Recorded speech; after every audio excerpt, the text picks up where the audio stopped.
অসমীয়া মানুহ আচলতে লেজি নহয় অসমীয়া মানুহ নেচাৰে চব দিছে বাছ এনজয় জীৱনত নেদেখা পাত কিছুমান দি গাহৰি মাংস খাম বুলি ভাবিছো আজি খাব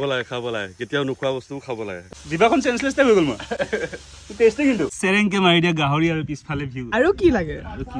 আজি ট্ৰেডিচনেল মিচিং যিটো গাহৰি খাম বুলি ভাবছো তাৰে গাইড হ'ল আমাৰ পংকজ দা একদম জংগলে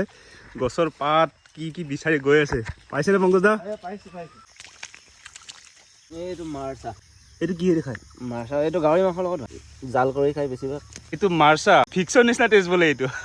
মই কেতিয়াও খাই পোৱা নাই মাৰ্চা দি গাহৰি কি এইটো গুৰবান কিহেৰে খায় এইটো গাহৰি মাংসৰ লগত কেনেকুৱা টেষ্ট আহে এইটো সেইটো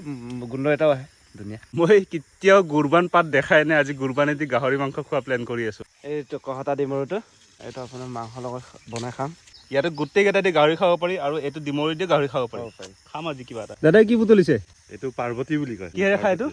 গাহৰি মাংস এনে ভাজিও খাব পাৰে গাহৰি মাংসও খাব পাৰে যিকোনো মাংস মাছ এইটো টেষ্ট অলপ হুৰহুৰি টাইপৰ হয় আমি 15 মিনিট খোজ কাঢ়োতে কিমান শাক বুটলিলে একবাৰ চাই লওক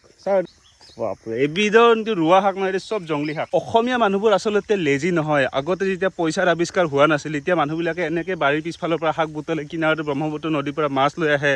গাহৰি চাহৰি ঘৰতে ঘূৰি ফুৰে এই 5 মিনিট খোজ কাঢ়োতে যদি ইমানখিনি শাক পাই যাওঁ কষ্ট কৰাৰ দৰকাৰটো কমি যায় এতিয়া পইচাৰ কাৰণে কষ্ট কৰিব লগা হৈছে বাৰু অলপমান অন্য লোকৰ জোঁৱাই আহে আনে ৰথ ৰথি আমাৰ ৰজাৰ জোঁৱাই আহিছে মহৰ পিঠিত উঠি আমাৰ ৰজাৰ জোঁৱাই আহিছে মহৰ পিঠিত উঠি জিভাখন চেঞ্চলেছ কৰি দিয়ে নেকি চেৰেংকে মাৰি দিছে মুখত সঁচাকৈ মানে জিভাখন অলপ চেঞ্চলেছ টাইপ হৈ গৈছে কিন্তু বহুত টেষ্টি খায়ে আছো ৰ'বা টেষ্ট কৰি চাওঁ মজা হৈছে মজা বৰ দিয়া দে এগাল দিয়া বাপ্পা ইমান খাবই নোৱাৰি